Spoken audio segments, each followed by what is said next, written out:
Jari Kota Madiun. Ada Bapak M. Andika SH yang pada kesempatan hari ini akan berbagi dengan kita semuanya. Kita sapa dulu. Selamat pagi Pak Andi. Selamat pagi Mbak. Iya, bagaimana Kedengaran kabarnya Mbak? Pak Andi? Bagus Pak. Alhamdulillah Baik, sehat. siap. Iya. Alhamdulillah sehat. Bagaimana ini situasi untuk saat ini di Kejaksaan Negeri Kota Madiun? Tetap aman, nyaman, damai? Situasi aman, nyaman, damai dan sehat selalu. Alhamdulillah. Amin. Itu yang jadi harapan kita bersama ya Pak ya. Tetap sehat, semangat dan Iya. berkarya di tengah pandemi. Baik Bapak, Amin. hari ini cukup menarik.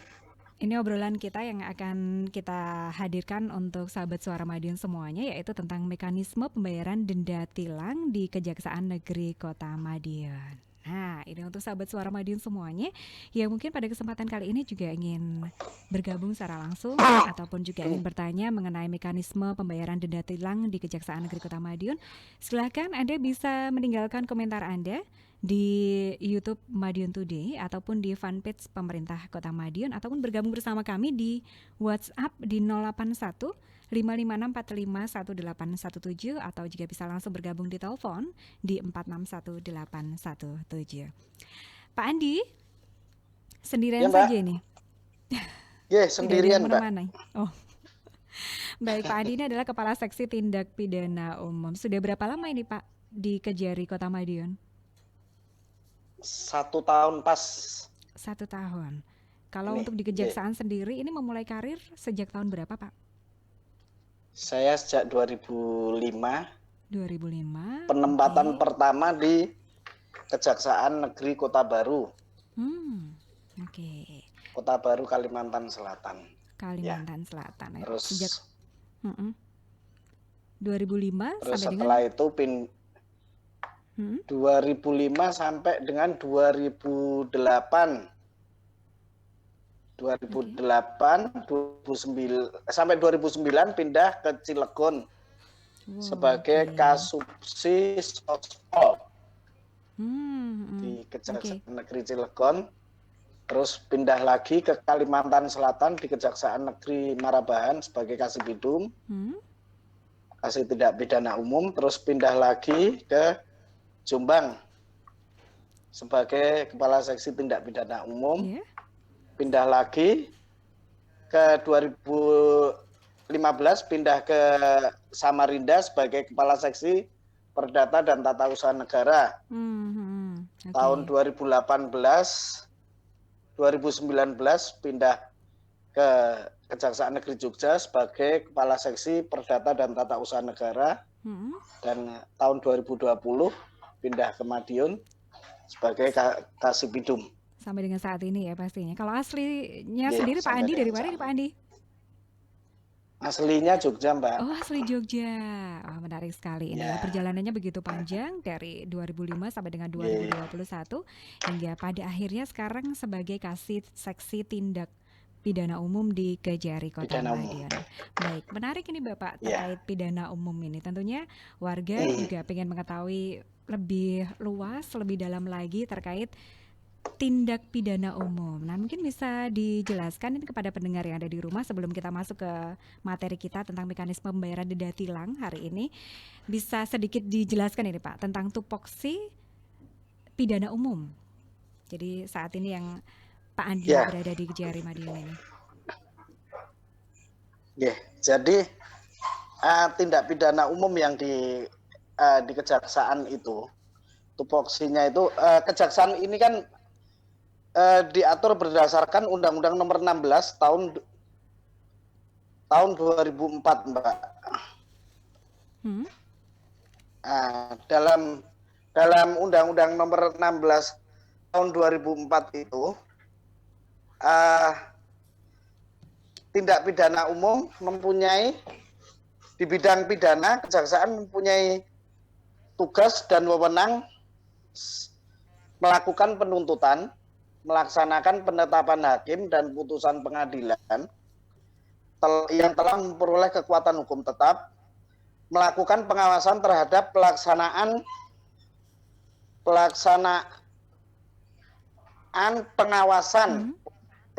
putusan pidana bersyarat, putusan pidana pengawasan dan putusan lepas bersyarat.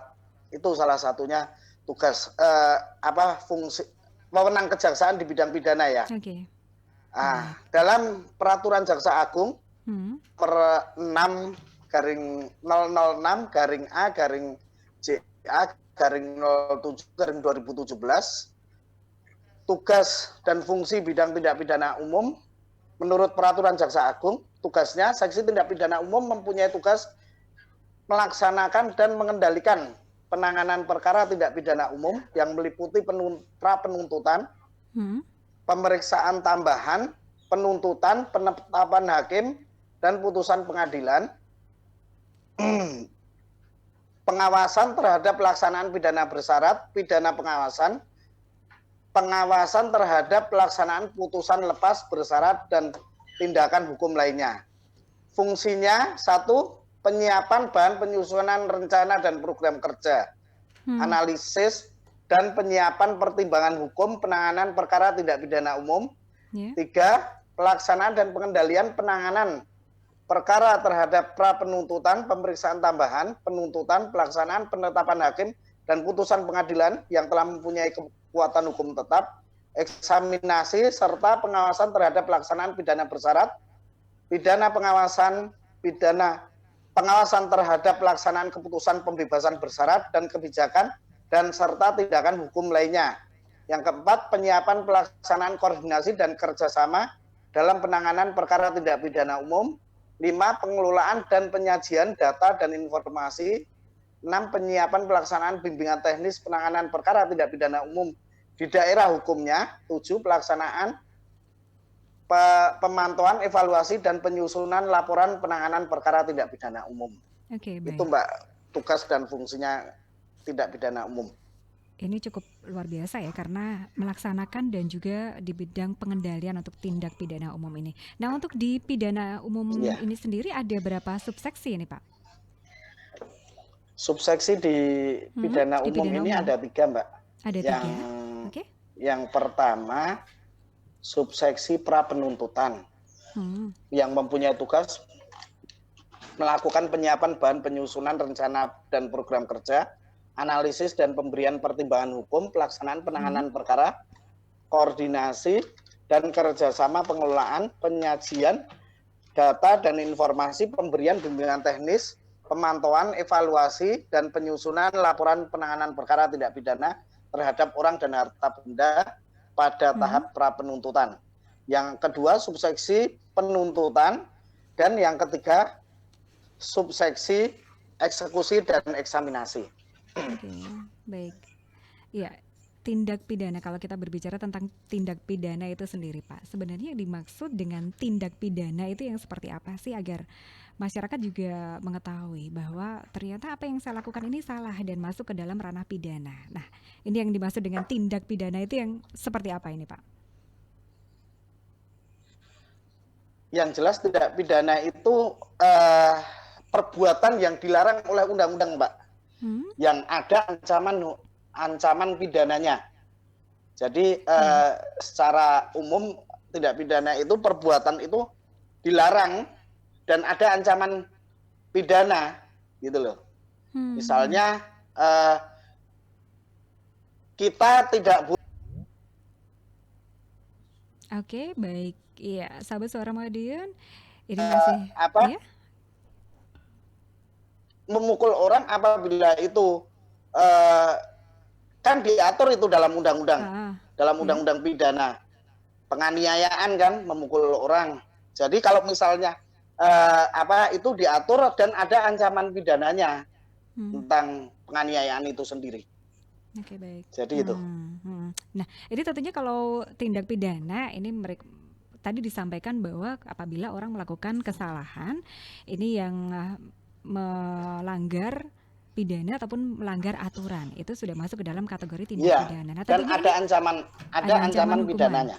Oke, baik. Nah, ini untuk unsur-unsur yang mungkin bisa apa istilahnya ya, tindak pidana ini kan harus memenuhi beberapa unsur-unsur ini, Bapak ya, ketika seseorang dikatakan telah melakukan tindak pidana. Nah, mungkin bisa dijelaskan itu terkait unsur-unsur yang ini menjelaskan bahwa seseorang itu masuk ke dalam kategori tindak pidana? Unsur-unsur apa ini, Pak?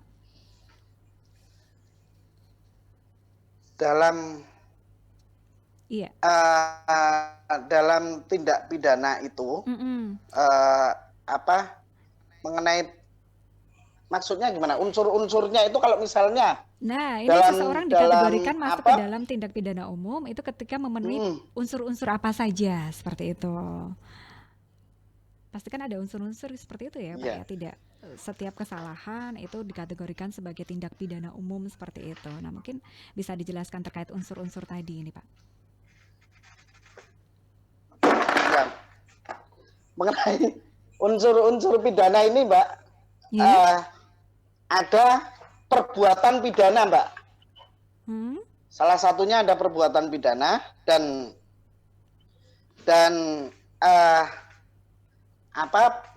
perbuatan itu yang jelas ada ancaman pidananya, dilarang, yang tidak boleh dilakukan gitu, Mbak. Mengenai misalnya ada penganiayaan itu harus memenuhi unsur penganiayaan. Artinya ada yang perbuatan seseorang yang melakukan penganiayaan terhadap orang itu, terhadap orang lain gitu loh. Baik. Jadi ada unsur formil maupun ada unsur materialnya, Mbak. Baik. Yang bertentangan dengan undang-undang. Jadi segala sesuatu yang ini memenuhi unsur-unsur tindak pidana seperti halnya melanggar undang-undang seperti itu, ini sudah masuk kategori ke dalam tindak pidana umum seperti itu. Nah, kita tahu bahwa ada tindak pidana umum dan tindak pidana khusus ini, Pak. Mungkin bisa dijelaskan nih perbedaan dari keduanya itu seperti apa? Ya, kalau tindak pidana umum itu yang jelas tindak pidana umum yang diatur dalam undang-undang, dalam KUHP, Mbak. Itu tindak pidana umum. Seperti apa? Penganiayaan, pencurian, terus penipuan, penggelapan, sama penadahan. Salah satunya itu. Termasuk narkotika. Narkotika juga masuk tindak pidana umum. Lah, kalau tindak pidana khusus apa? Tindak pidana khusus itu seperti korupsi. Itu masuk tindak pidana khusus. Jadi peradilan HAM gitu. Dan di kejaksaan ada tindak pidana, seksi tindak pidana khusus tersendiri. Baik, jadi perbedaan yang cukup mendasar ya, mungkin cukup mudah untuk dipahami oleh masyarakat bahwa kalau untuk tindak pidana umum ini lebih kepada perbuatan kriminalitas ataupun juga penyalahgunaan narkotika, kemudian untuk tindak pidana khusus lebih ke ranah tipikor, kemudian juga terkait HAM seperti itu. HAM, ya. Baik, ya cukup dipahami ini Pak terkait pidana umum dan juga pidana khusus. Nah, tentunya kalau untuk masyarakat awam ini pengen tahu juga sebenarnya kalau untuk alur penyelesaian perkara pidana itu seperti apa sih Pak untuk pidana umum ini? Jadi mulai dari penyelidikan dulu, terus penyidikan itu gimana Pak ini alurnya? Mungkin bisa sedikit dijelaskan. Alur tindak pidana umum itu tentunya harus ada laporan, Mbak. Laporan itu laporan dulu. Laporan polisi. Jadi adanya perbuatan di masyarakat, apabila ada perbuatan pidana itu harus ada laporan ke polisi dulu. Di tingkat kepolisian itu ada yang namanya penyidikan. Penyidikan dilaksanakan di tingkat kepolisian. Di situ di tingkat penyidikan itu ada tindakan-tindakan yang upaya paksa, tindakan paksa seperti penangkapan, penahanan, di situ ada di penyidikan. Di penyidikan itu dilaksanakan di ranah kepolisian. Penyidikan itu. Penyidikan sama penyelidikan itu beda nggak sih Pak? Ada penyelidikan, ada penyidikan. Penyidikan beda, Mbak. Jadi penyelidikan beda, sama penyidikan beda ya? Iya. Dalam KUHP itu ada istilah apa itu penyidikan dan apa itu penyelidikan. Gitu loh. Yang namanya penyidikan itu dalam KUHP itu diatur dalam pasal, sebentar Pak, penyidikan adalah serangkaian tindakan penyidik dalam hal dan menurut cara yang diatur dalam undang-undang untuk mencari dan mengumpulkan bukti yang dengan bukti itu membuat terang tentang tindak pidana yang terjadi dan guna menemukan tersangkanya. Sedangkan dalam penyelidikan yang dimaksud dengan penyelidikan dalam KUHP itu, dalam KUHP penyelidikan di serangkaian tindakan penyidik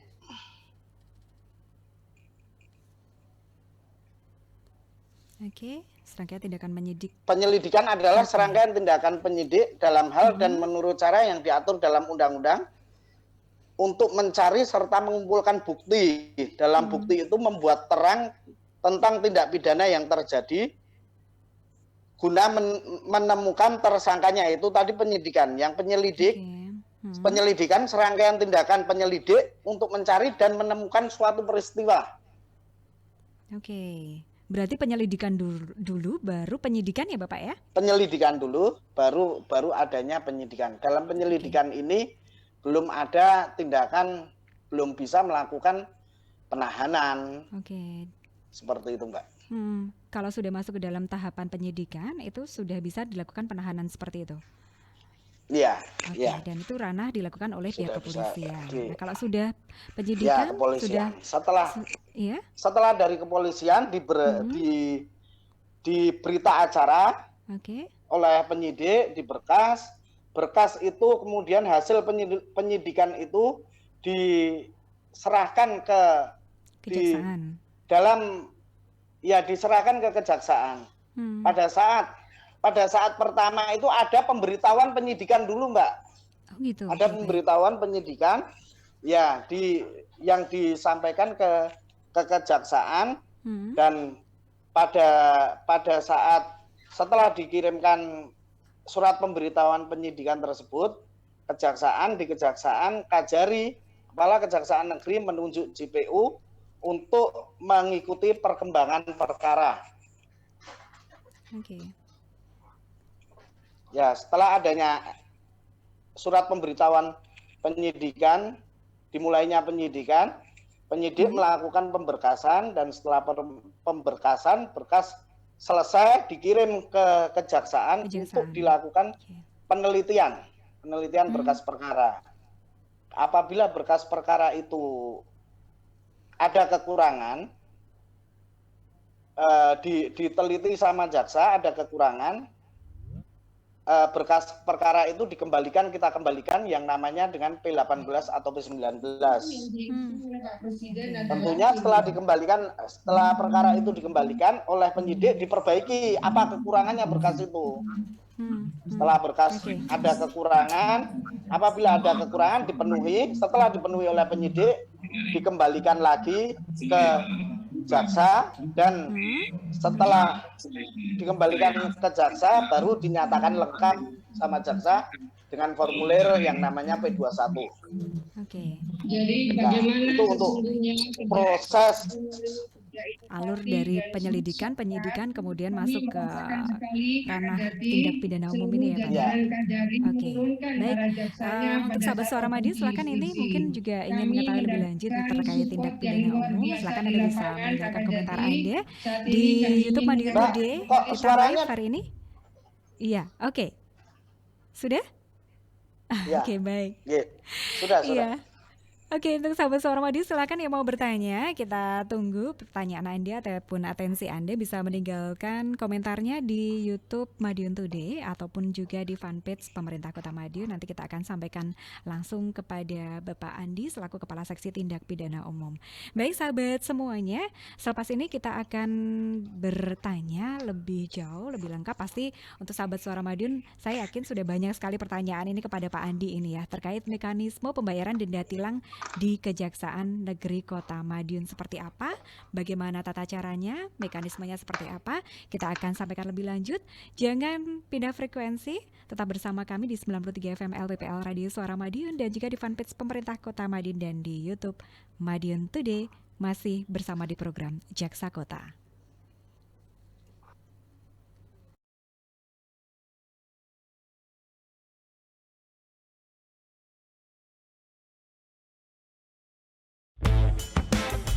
Selama pandemi COVID-19 ini, banyak sektor yang terpuruk.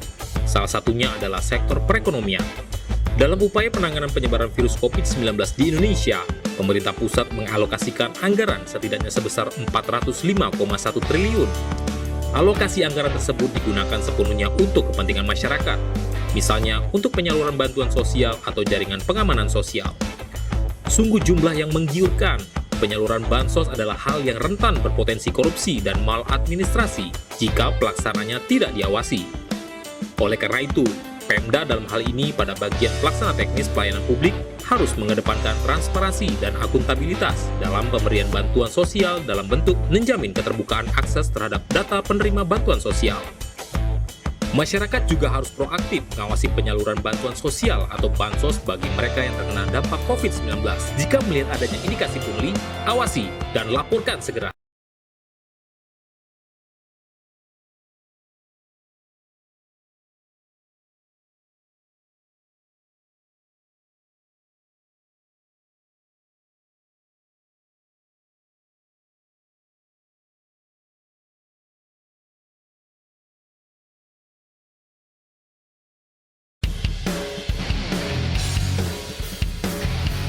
Maraknya pungli yang terjadi saat ini sangat membuat masyarakat resah. Banyak istilah yang sering dipergunakan masyarakat dalam mengartikan pungli tersebut, seperti uang sogokan, uang pelicin, salam tempel, uang jasa, dan sebagainya. Setiap orang dapat melakukan tindakan tercela tersebut, tak terkecuali pejabat negara maupun swasta. Upaya pencegahan praktik pungli dapat dilakukan dengan mengawasi pelayanan publik agar potensi penyimpangan yang terjadi dapat diminimalisir. Yang terpenting adalah semua instansi pelayanan publik harus menerapkan standar pelayanan publik agar masyarakat yang membutuhkan pelayanan memiliki kepastian, baik prosedur, persyaratan, biaya, maupun kepastian waktu penyelesaian pelayanan. Jika terdapat pelayan yang tidak memadai sampai pelanggaran kode etik, masyarakat dapat melapor dengan membuka website saberpungli.id, lalu klik lapor dan ikuti prosedurnya. Mari bersama cegah dan laporkan pungli. Ada beberapa faktor yang menyebabkan pelaksana layanan publik melakukan tindakan pungli. Pertama, karena ketidakjelasan prosedur layanan. Kedua, adanya penyalahgunaan wewenang. Ketiga, keterbatasan informasi layanan yang diberikan sehingga tidak dapat diakses oleh pengguna layanan. Keempat, kurangnya integritas pelaksana layanan. Kelima, kurangnya pengawasan dari atasan dan pengawas internal. Dan keenam, adanya kebiasaan dari pelaksana dan pengguna layanan.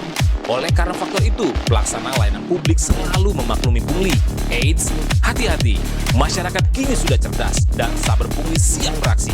Ada hukuman berat yang menanti jika pungli terjadi. So, jangan sekali-kali lakukan pungli.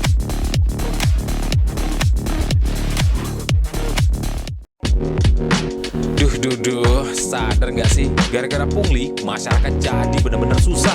Biaya ekonomi menjadi tinggi, muncul kesenjangan sosial, dan tanpa disadari, kepercayaan masyarakat akan menjadi hilang. Kalau sudah hilang, maka apalagi yang bisa diharapkan? Jadi, agar kepercayaan tidak hilang, maka seluruh aparatur pemerintahan harus bersungguh-sungguh melakukan berbagai upaya untuk memberantas pungli. Bahkan lebih dari itu, harus berupaya maksimal untuk mencegah jangan sampai ada pungli. Lahirnya Perpres nomor 87 tahun 2016 tentang Satuan Tugas Saber Bersih Pungutan Liar atau Saber Pungli harus menjadi cita-cita nasional dalam membersihkan segala jenis pungli dalam kehidupan sosial kemasyarakatan dan tata pemerintahan. Ayo, stop pungli dan stop buat masyarakat menjadi susah karenanya. Bisa?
Baik, 93 FM LPPL Radio Suara Madiun. Kita masih di program Jaksa Kota, bergerak berkarya bersama. Oke, terima kasih untuk sahabat Suara Madiun yang sampai dengan saat ini masih setia bersama kami untuk mengikuti program Jaksa Kota terkait ini materi kita yang cukup menarik, yaitu mekanisme pembayaran denda tilang di Kejaksaan Negeri Kota Madiun. Sudah cukup banyak yang menyapa kita di YouTube Madiun Today hari ini. Wow, banyak sekali ini ya, Top Marco Top, terus bergerak berkarya ini Pak Andi. Kejari Kota Madiun setia melayani masyarakat untuk tegakkan keadilan bernurani. Wah, ini luar biasa nih apresiasinya. Pak Kasdum keren katanya. Dan masih ada beberapa pertanyaan lain. Nah, sebelum kita masuk ke pertanyaan hari ini nih, Pak Andi, ini mungkin bisa dijelaskan ini terkait awal proses tilang. Iya, halo Pak Andi. Ya, Mbak. Bisa dengar suara saya? Oke, baik. Mungkin bisa dijelaskan ini Pak Andi, bagaimana awal proses tilang ini sampai berakhir di kejaksaan. Itu alurnya kayak gimana sih? Mulai dari di jalan, kena tilang, sampai pada akhirnya berkas masuk ke kejaksaan tuh seperti apa alurnya? Oh iya, sebelumnya saya jelaskan dulu mekanisme pembayaran denda tilang ya Mbak ya. Oke, baik. Ya. Mekanisme pembayaran denda tilang di Kejaksaan Negeri Kota Madiun ini ada dua cara Mbak membayar denda tilang. Satu, menggunakan kode briva. Oke. Menggunakan kode briva itu digunakan untuk membayar denda tilang sebelum tanggal sidang atau sebelum ada putusan denda, ada putusan denda dari pengadilan. Karena belum ada putusan, maka denda yang harus dibayar adalah denda maksimal sesuai undang-undang. Itu yang menggunakan kode briva. Kode briva ini dapat diperoleh melalui petugas kepolisian yang pada saat itu melakukan penindakan menilang kepada pelanggar. Kode ini muncul setelah semua data-data pelanggar diinputkan ke dalam sistem e-tilang Polri yang kemudian diberikan kepada pelanggar untuk membayar denda tilang. Perlu diingat kode briva ini ada batas berlakunya, yaitu H-4 sebelum tanggal sidang. Apabila dalam rentang waktu tersebut belum dibayarkan, pelanggar harus menunggu sampai tanggal sidang untuk mendapatkan kode billing. Setelah membayar, tunjukkan bukti pembayaran kepada petugas kepolisian. Itu apabila menggunakan kode briva, Mbak. Jadi kode briva ini intinya sebelum tanggal sidang atau sebelum ada putusan denda. Yang kedua, menggunakan kode billing. Kode billing digunakan untuk membayar denda tilang pada saat atau setelah tanggal sidang, artinya sudah ada putusan denda dari pengadilan. Kode billing dapat diperoleh dengan mengakses sistem e-tilang Kejaksaan RI, tilang.kejaksaan.go.id. Pelanggar cukup memasukkan nomor register tilang yang ada di surat tilang, biasanya pojok kiri bawah. Secara otomatis besaran denda yang harus dibayar beserta kode pembayaran akan ditampilkan. Setelah mendapatkan kode pembayaran, kode billing, pelanggar bisa datang ke semua bank, baik bank pemerintah maupun bank swasta terdekat untuk membayar denda tersebut. Kantor pos bisa, sama kantor pos.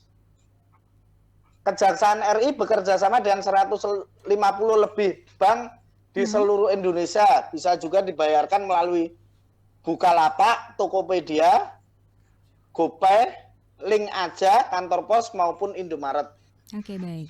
Jadi itu tadi Mbak. Oke. Nah, tadi disampaikan bahwa ada kode briva. Jadi kita dapat kode briva itu sebelum putusan sidang pengadilan seperti itu kita sudah dapat kode briva ya, Pak ya? Ya. Oke. Nah, ini untuk mengetahui kode briva itu kita bisa lihat di mana ini, Pak? Untuk kode brivanya. Untuk melihat kode briva bisa dilihat di kode briva tilang kejaksaan. Oke. Di mana? Di tilang kejaksaan. Di tilang kejaksaan.go.id ya. Oke, baik. Nah, ini kode Briva dan kode billing tadi ya disampaikan ya Pak ya? Bisa melalui SMS ya? Bisa dikirim melalui SMS juga? Kode Briva melalui tilang Polri, Mbak. Melalui tilang Polri? Karena itu kan belum sidang.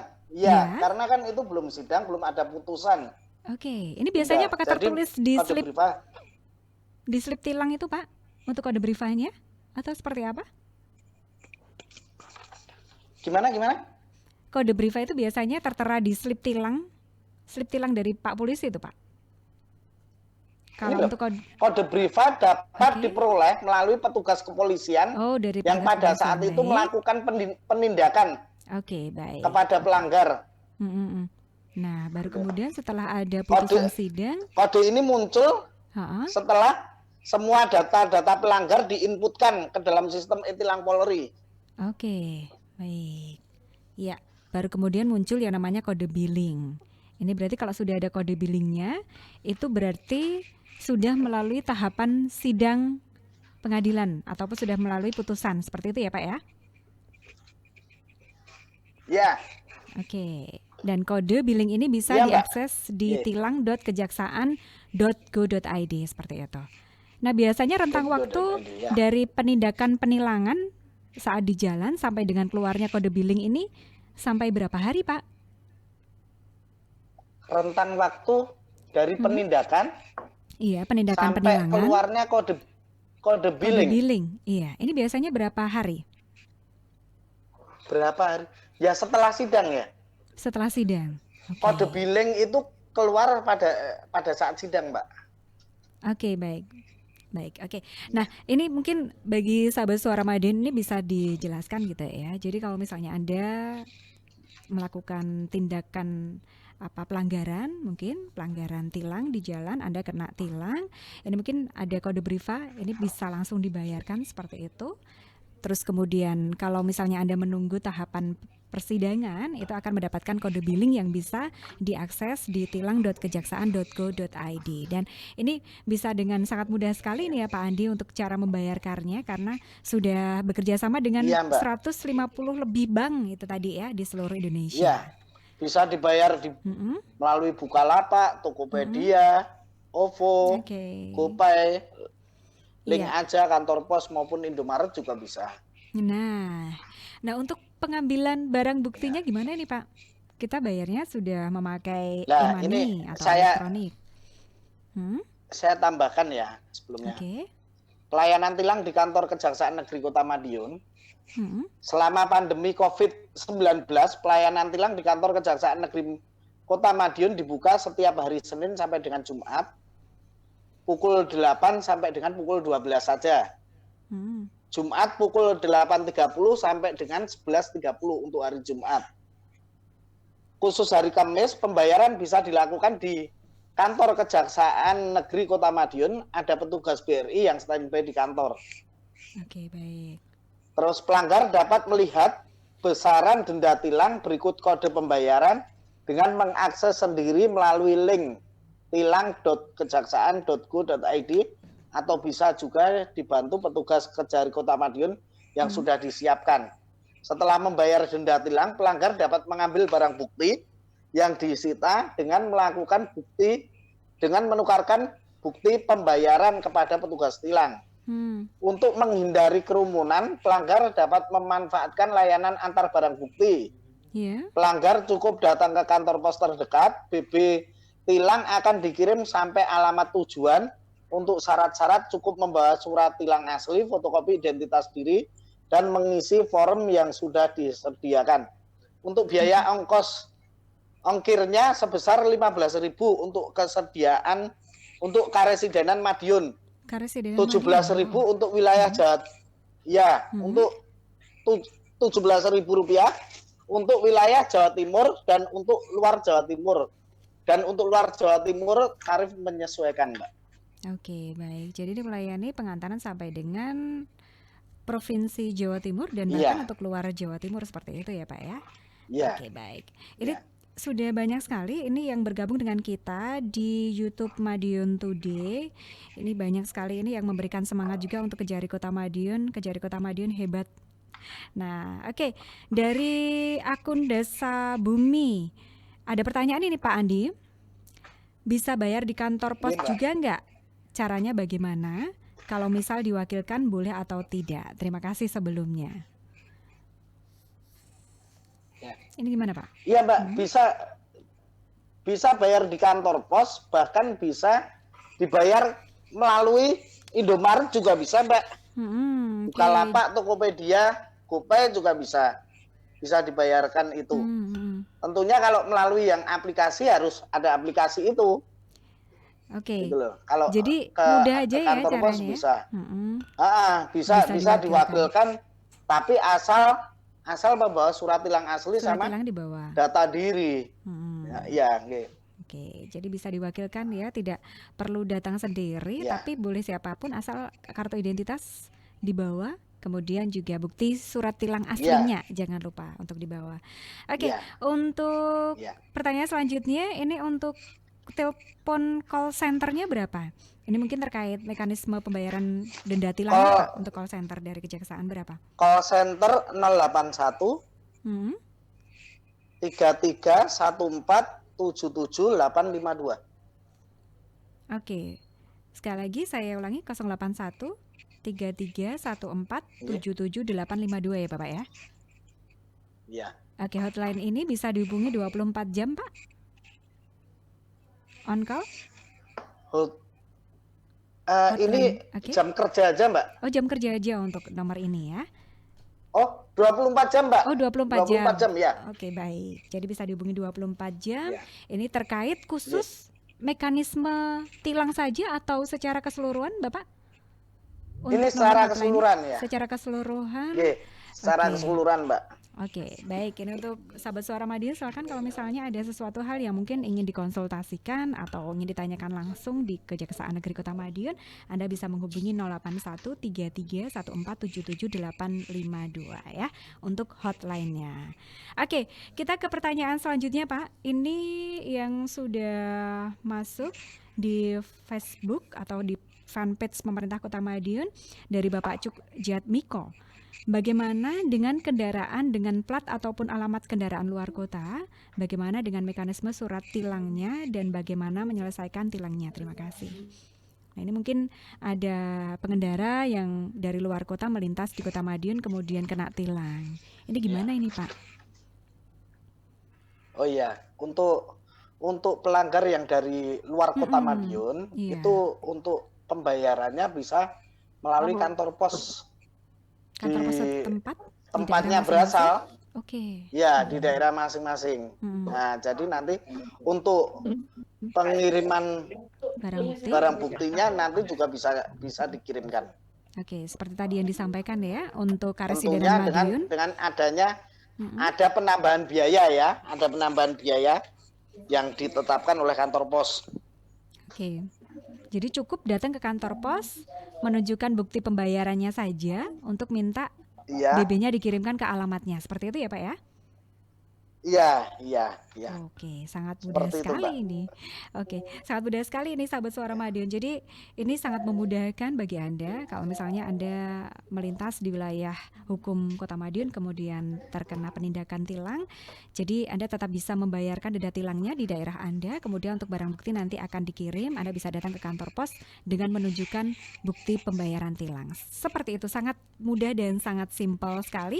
Tadi disampaikan Pak Andi ya Pak ya, untuk ongkirnya wilayah Madiun 15.000, Karesidenan Madiun 17.000 untuk wilayah Jawa Timur dan untuk luar Jawa Timur tarif menyesuaikan. Oke, baik. Ini sangat mudah sekali seperti itu.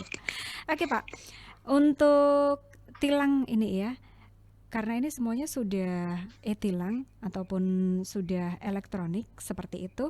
Nah, kalau untuk warga masyarakat yang belum mengetahui tentang hal ini misalnya gitu ya, tiba-tiba saja datang ke kantor kejaksaan untuk menanyakan terkait jadwal sidang dan lain sebagainya. Ini biasanya langsung datang ke kemana ini Pak? Kalau misalnya ada warga yang merasa bingung karena mungkin nggak paham tentang e-tilang. Nah, ini bisa datang ke kejaksaan, terus di bidang apa ini Pak? Oh, bisa nanti langsung datang ke kejaksaan, di situ akan dilayani oleh petugas tilang. kalau di kantor Kejaksaan Negeri Kota Madiun, begitu masuk sebelah kiri itu ada tempatnya, ada ruang untuk tilang. Masuk kantor sebelah kiri itu ada ruang pengambil mau tanya-tanya tentang tilang, di situ juga bisa. Nanti kita layani oleh petugas tilang yang ada. Oke. Baik.